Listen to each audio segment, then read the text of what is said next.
Welcome to Thursday's Market SITREP here at Top Gun Options. My name is Matthew Buckley, and my call sign is Wiz. And last report from God's country out here in Aspen. Heading on an airplane today back to the other God's country, South Florida, where you're going to meet me on June 9th and 10th. If you head to go.topgunoptions.com/Miami-event, our first live Top Gun Options event. Going to be doing a joint event with John Thomas, the Mad Hedge Fund trader, and also a special guest from the Blue Angels there. So make sure you grab your seat. And we'll see you in South Florida.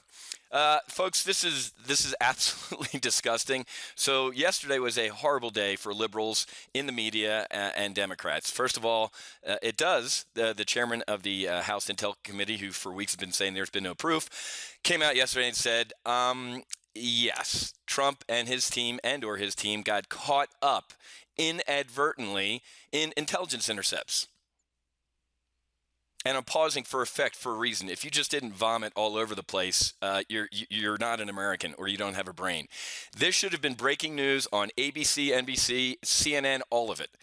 Trump was right. So when Obama, his statement came out weeks ago, and Susan Rice, I looked at every word.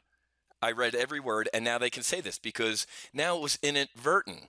We accidentally caught all these guys up and then started listening in on them and then figured out what was going on. This is horrific. Okay, it is worse than Watergate. People should be going to jail. I don't care that the National Security Advisor was talking to Russia. That is his job before he takes over that job. How did that information leak? It's a felony. It's treasonous. Now comes the good stuff. So not only did the media get this wrong, how about what happened in London? Awful. Absolutely awful. And the jackholes in the media said the guy looked Asian. Anybody see a picture of that dude? Take a look at our Facebook page. He ain't no Asian. And look at my Twitter feed, WizCheck6, and take a look at the picture of him and his woman. It's disgusting, folks. So yesterday, horrible day for the media because they're full of shit. Okay, so Trump was caught up in this intelligence, and this is coming from a Justice Department under Obama, who the Attorney General met with Bill Clinton while his wife's under investigation. This is the previous racist Attorney General. He was trailing Fox News reporter James Rosen, broke into his stuff, wiretapped him. It's all illegal, folks, and they're all disgusting people. And the fact that for weeks they've been hemming and hawing, and Republicans have been looking like jackholes, especially John McCain, doing the whole, Trump's crazy. There's, nobody wiretapped him. Are you stupid? He wiretapped Rousseff. He wiretapped Merkel. We wiretap everybody. If you don't think Obama, to cement his legacy to get Clinton elected, wasn't wiretapping Trump, you're an idiot. And here's what's even better. James Comey needs to be fired. The FBI is not cooperating with our investigation into Trump wiretapping. So here we go. The chairman of the House Intel Committee says the FBI is not cooperating with their investigation into the wiretapping. So of course this guy for weeks, and his Democratic, the minority dude on this panel, his village misses him. Sincerely an idiot. So this guy, being the honest Republican for weeks, has said, hey, I haven't seen anything yet. And then yesterday he sees it. And then the Democrat starts doing the old, this guy's not an independent, we need a special prosecutor. Folks, this is awful. And again, I'm going off on politics here, guys, because why? This white space is filled with politics. Not necessarily macroeconomic events. This is filled with North Korea. This is filled with Iran. This is filled with Russia. And now domestic events. This is filled with what? If he doesn't get the healthcare vote today or tomorrow, the stock market's going to implode. Period. Okay? So we're just kind of wavering around right now. So let me talk about some of my weekly options trades. This one, the repair trade I put on, the 2340, 2345 is flat. I think it was down $1,000 or $1,500 yesterday. It's flat right now. So that one is out of the weeds for today. And then the other one, the initial one I put on, is still down about $3,000, about a 50% loss here, or 60% loss, 2360, 2365. So we're I call it 10 points away from this thing being okay-ish, and the market can sneeze if he gets the votes. Now, the other, I did get filled on this hedge the other day. I sent this out to my urgent alert traders. This is the 2300 to the end of April, April 28th, the 2300, 2295 bear put spread. Spent about $4,500 to potentially make 21 grand if the market rolls over. Okay, so I have two hedges on, and I can sleep better at night. Okay, and actually the May one is only down $1,500. And again, I don't look at any hedges, quote, being down. When these are blinding green, that means a lot of my longs are red. So this is looking good. Nice hedged portfolio here. But folks, this is it, man. All eyes are on this healthcare bill.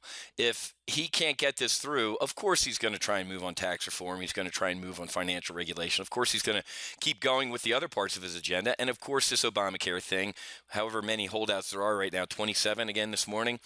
If he can placate those 27 or at least get a handful of them, hey, I'll put this in or take this out, then it passes. So I think it'll be a short-term sell-off. Remember, folks, the financial tsunami in 2008, we all thought the world was going to end. That was in the CBOT when the VIX hit, 90? And here we are, up here at 2350 on the S&P 500. So know that even if we do have a big sell-off on Trump can't get anything done, he is going to get stuff done, guys. Or the next 3.5 years, we might as well all, move to Montana and work on a ranch or something like that. So again, still watching that 2350 level. And we're still a little overbought here. Last thing as far as politics, guys, another Village idiot here, Chuck Schumer, says he's going to oppose Gorsuch. The fact that they're doing this on a moderate guy shows you how screwed we are when Trump actually nominates a conservative judge. So threaten the filibuster, Chuck, we will go nuclear. F you and your jerk Harry Reid from Nevada who did this last year. You changed the Senate rules last year. So if you think that we're not going to go nuclear, and if you think you're going to froth at the mouth and liberals and the liberal media is going to support you, which they will, the average American knows that you and Harry Reid destroyed the rules of the Senate first. Now we're going to use them in our favor. We warned you last time. Don't do this, guys. Or when you're the minority, we're going to do it back to you. You'd never. Well, guess what? Gorsuch is going to win, whether it's with the vote of the vice president, making it, 51, 52, whatever. He will be confirmed. But, guys, the politics is what's driving this market. And if you listen to the SITREP and you were sick of the politics, then you don't know how to trade this market. Tweets, press conferences, FBIs, this is what's driving the market. I haven't pulled up this page. I can't remember the last time. I look at this page every day. Showing you guys this, right? Weekly unemployment claims, the Fed chairwoman speaking today, new home sales came in, blistering better. Who cares? Another Fed lieutenant's going to speak. This guy, well, we saw, who was it? Oscar the Grouch Evans, earlier this week, a little bit more hawkish than Yellen was dovish, and then the market imploded on the healthcare thing. But guys, look at this. Friday, durable goods, core durable goods, manufacturing PMI, and services PMI. Okay, Wiz. Yeah, exactly. I don't care about any of these things. You think if the healthcare votes tomorrow, I'm going to be looking at the durable goods number? I mean, I will, because it gives me an overall sense for what's underneath the economy. But man, politics is what's driving this market right now, guys. So final guidance to my weekly options subscribers, man. If you're feeling a little frosty on this right now and you think he's not going to get the votes, get out of this for a break even. Okay? And cut your losses with this one. Right? So but I'm hanging. I think he gets the votes, man. I think literally behind closed doors, even though he tried to publicly shame some of these guys yesterday or the other day, I think he is behind closed doors going, if he doesn't have, he should have this chart in his pocket or on his phone and show Congressman, like, okay, do you want to be the one responsible for us going down to the 200-day moving average and breaking 2,300? I'll get up, I'll fly to your district and give a speech about how you caused the stock market to implode and now their 401k is 201k. That's real. That's politics. And this guy being a negotiator, I guarantee you, hopefully he's got that in that binder right there, his Top Gun options brief. All right, guys, I got to go. Got to go catch an airplane heading through the Big D, and I don't mean Dallas. So I'll talk to you guys tomorrow with our Friday market wrap-up, and I'll see my accelerated retirement folks at 1 o'clock tomorrow as well. So have a great rest of your day. Happy hunting.